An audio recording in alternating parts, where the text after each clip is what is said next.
This is the Fox 5 RebZone Sports Show. Hope you guys had a nice Thanksgiving. Hope you ate a lot of turkey. How about Aaron Lewis knocking the turkey out of this guy? We could have seen some serious stuffing fly out there on the field, but thank goodness we didn't, right? Shout out to A-Lou knocking out people's Thanksgiving dinner. Well, the Rebels lost to Wyoming on Friday, but we saw a young true freshman quarterback Doug Brumfield make his UNLV debut. Okay, freshman, but the Rebels dropped their 5th straight this weekend. There's no moral victories around here. We're very, very, very honest with ourselves. We've got a lot of room to grow communication-wise. We've got a lot of room to grow chemistry-wise. We've got to execute. And I think there's still a lot to be said about our opportunity as coaches to teach, critique, and demand. The Runnin' Rebels dropped their season opener against Montana State. It was the weirdest thing in the world to see an empty Thomas and Mack. Yeah, it was a different environment. I don't think anybody would dispute that. But at the same time, you got to love this game. You got to come out and lay it on the line. You've got to compete. There's not an excuse out there. We've just got to be better. And Vegas native Lindy LaRock, it was a big week for the Durango High alum. Her first game as a head coach with the Lady Rebels. I was nervous. I was nervous for them. I was nervous for myself. How's this going to go? But, I gave them the analogy. You think Beyonce gets nervous before every concert? Yeah, she does, because she's a competitor, and then she goes out there and slays it. So that's what we want to do. Well, I guess if Beyonce gets nervous, then it's okay for anyone to get nervous, right? I never get nervous. Only when I join Zoom calls and I don't want to join with video, then I get a little nervous. Hey everyone, welcome to the RebZone. Well, I have to be honest, it just felt so weird for me this week to see a completely empty Thomas and Mack and empty Allegiant Stadium, but I hope you guys all had a fun, safe, and good Thanksgiving, spent some much needed time with family, watched the Rebels all week. Yeah, we have a lot to get to tonight. So first, let's start with UNLV football.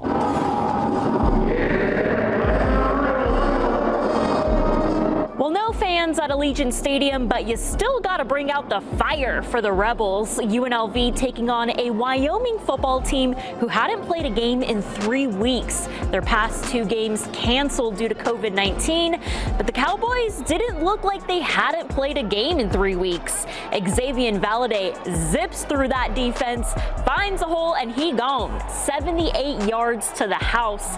The Cowboys would later kick a field goal and make it 10-0. Later in the first, Max Gillum would be sacked twice, this one by Chad Muma with 3 sacks on the night. So then comes in the true freshman quarterback, Doug Brumfield. The freshman would end his first series with a 3-and-out, but we'll see him a little bit later. Second quarter, Wyoming's redshirt freshman quarterback, Levi Williams, slips away from Adam Plant Jr. 15 yards to the end zone, his 4th rushing touchdown of the season, but Williams is just warming up those legs. We'll see more from him. The Rebels respond 1st and goal at the 2. Gillum fakes the handoff, takes it in himself. The Rebels close out the half with a touchdown. Rebels trail 17-7 at the half. But it was all Wyoming in the 3rd quarter. Cowboys 3rd and goal at the 1. Williams just says, you know what, I'll go for it. Leaps in for his 2nd touchdown of the night. Kid was rolling 24-7 Wyoming. Next drive, it's a bad snap. Ball never gets to Gillum. Wyoming's Cameron Smith recovers the fumble, and that'll set up this. Cowboys 2nd and goal at the 1. Williams jumps over the goal line, his 3rd rushing touchdown of the night. It's 31-7 Wyoming. Still in the 3rd. Rebels trying to get something going. Gillum looking for his guy through the hands of Tyleek Collins and picked off by Braden Smith, who breaks a few tackles there. Not good for the Rebels. That interception would lead to this. Trey Smith, untouched, breaks free, 28 yards to the house, 21 unanswered points for Wyoming as they close out the 3rd quarter 38-7. But the Cowboys weren't done yet. 4th quarter, Williams hands it off to Brett Brenton, finds a hole, stays up, leaps into the end zone. It's 45-7 Wyoming. The Cowboys racking up 399 rushing yards in this game. UNLV continues continued to fight, though. Later in the fourth quarter, Brumfield, the freshman, would close out the game with his first career touchdown with the Rebels, UNLV's first fourth quarter score this season. That would be it at Allegiant Stadium. The Rebels still winless this season as they fall 45-14 against Wyoming. Here's more from the team. As a football team, you have to be able to adjust to anything, adversity or schedule, anything like that. I feel like the team did a pretty good job this week of just being prepared on a short notice, playing on Friday and everything, and on top of that, Thanksgiving. But, we're young men and everything. We have to mature and, lock in and help the coaches out by just doing what they asked us to do within a short week. And I feel like we did that, and we went out prepared pretty well this week. So we just got to keep working at it and keep knocking at the wood. And I guess, something will break eventually. But we gotta make that happen. We gotta earn that. We can't expect it to be given to us. We gotta earn that right. And I feel like it's coming soon. It's gonna come real soon. Well, now we welcome head coach of the UNLV football team, Marcus Arroyo. Coach, you said 12 freshmen, 7 walk-ons really stepped up this week to help you guys out. I know you guys were practicing with a really limited roster this week, but, heading into Boise State, heading into this week, are you able to get some more starters back? Is practice going to look a little bit more fuller this week? Yeah, that's our hope. We ran into a situation that many are dealing with. I mean, you watch, it's all over the NFL today. It's all over everywhere, in every industry. It's just it is what it is. It's a changing situation at the drop of a dime every 24 hours. So, hopefully this week we got a chance to get some of these guys back. They got to do all the protocols to get back in, and then they've been out for 2 weeks. So we got to get them back in shape a little bit and see where they're at. Walk me through last week, just how creative and different was last week preparing for Wyoming?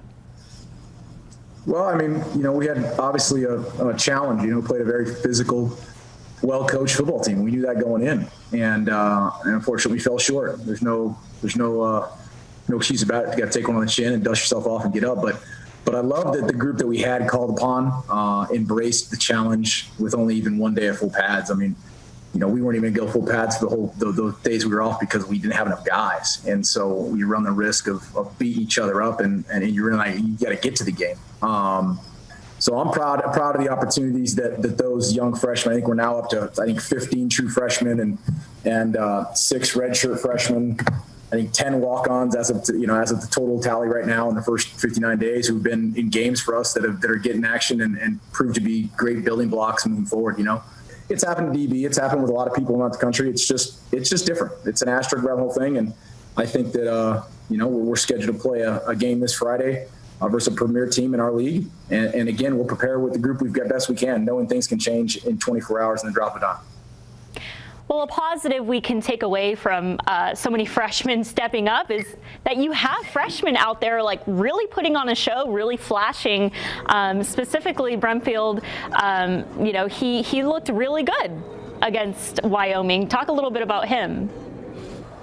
Yeah, Doug did some good things. There were flashes there that I think him and the other freshmen are starting to show us a little bit about them. And I think that is such an important piece of where we're at, and I think they're working hard in practice. They haven't had an off season. They jumped right into this thing.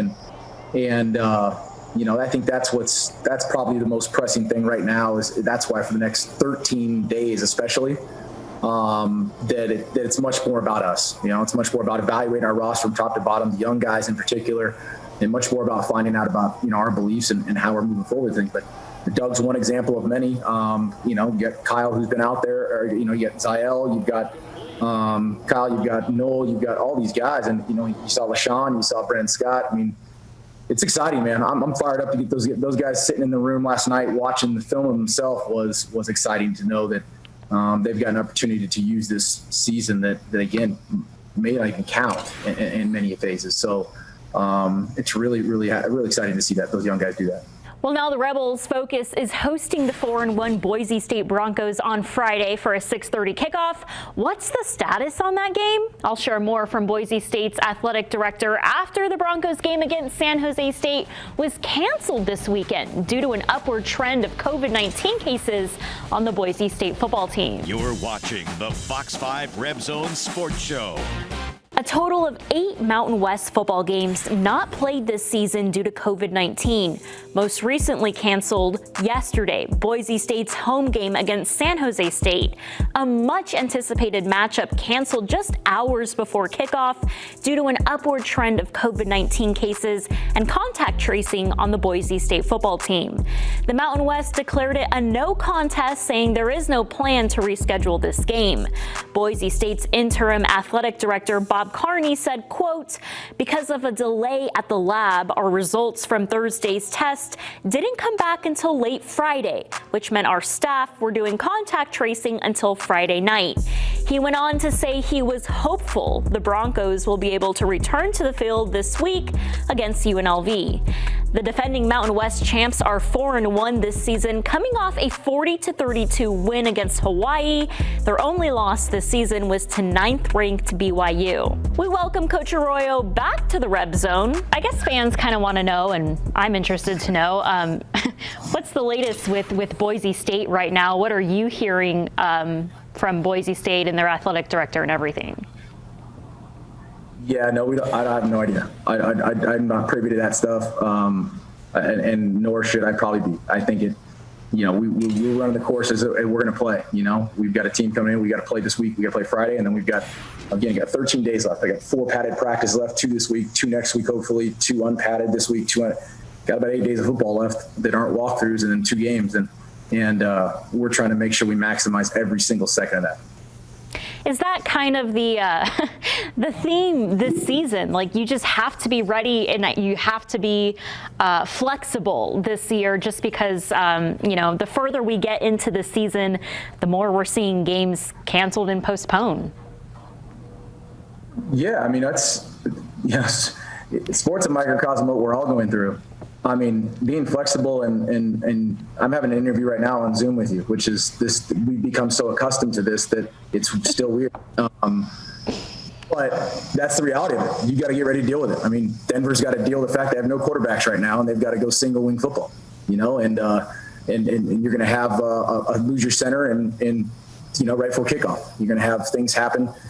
It's just those things out of control. I think I'm a half full glass guy. It's just, I think taking the opportunities to understand and tell people that these kind of things can make you better instead of just completely rip you down and saw you off. Or I think that the messaging and the way that you need to lead young people, let alone anybody that's going through this pandemic right now.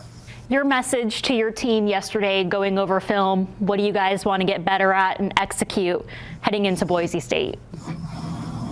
Well, I think it's comprehensive in regards to, there's so many things that we can get better on, and we're not into browbeating. I'm not into demeaning guys in regards to how we do things and where we're at in our program. I'm wholeheartedly against that type of environment, and I think our guys understand that. We took a little different approach yesterday, which I'm good with. I think what we do, I like that our staff is flexible and we try to think outside the box in ways we can mix it up and do things a little bit different to get guys to understand that the way we do things outside of a Saturday, outside of a game day are so valuable. We broke off had every single player watch the whole thing together from front to back, and I held the front of the room the entire play for every play. And offense watched it all as offense, defense watched it all as defense, and everyone communicated kind of their roles and their jobs and how things tie together. And I think in the early stages, I'm a believer in that. I think that's usually what you do in a spring ball when you go through it, so that the nose tackle can hear how important the corner's play is, and the corner can hear how important nose tackle's play is in regards to that play. And I don't think they've seen it like that before.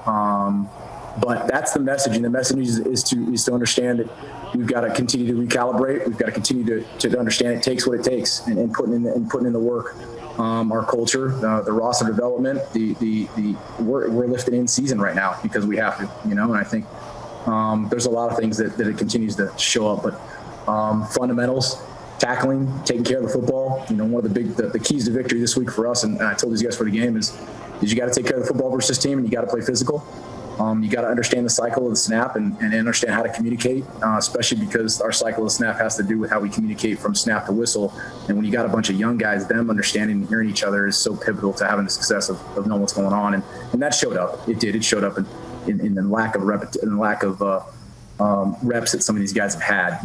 there's just no excuse there's just no replacement for experience and maturation, and I think we just got to continue to press forward and have a great attitude and believe in each other, understand that our current behaviors outweigh our past outcomes. Well, coming up next, the Runnin' Rebels are getting ready to face 16th ranked North Carolina tomorrow night in the Maui Invitational. We'll hear more from the team on how they plan to improve after dropping their season opener to Montana State this week. You're watching the Fox 5 RebZone Sports Show. So when I was at the Thomas and Mack this week, I looked down and the Runnin' Rebels are warming up here, and I'm like, wow, this is a young, brand new team. 7 freshmen on the team, 10 out of 13 scholarship players had never played a game before for UNLV. There's only 3 starters returning this season.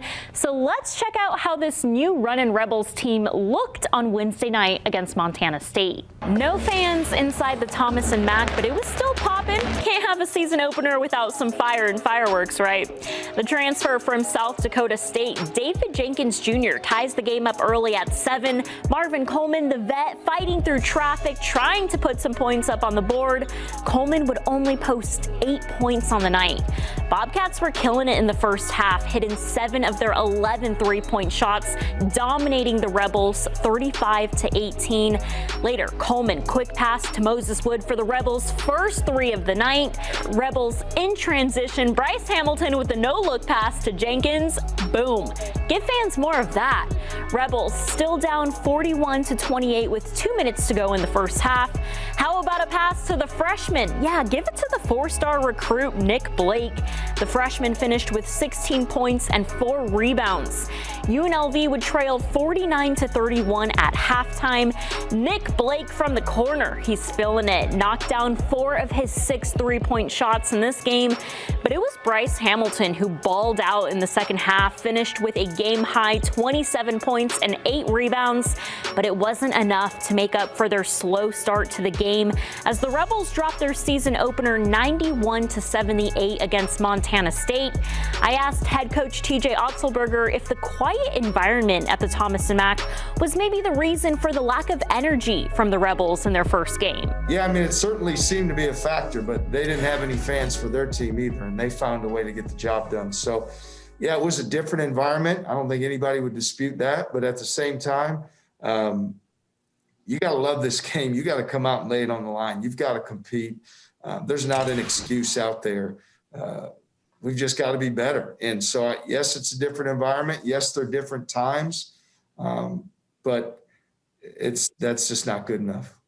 Well, UNLV is going to need all their 10 new faces to step up now. As Marvin Coleman explains, they have no time to waste this season, especially with 16th ranked North Carolina next on their schedule. Obviously, we've got a lot of games coming up, and hopefully they won't get canceled or anything for COVID. Everyone's going to stay safe.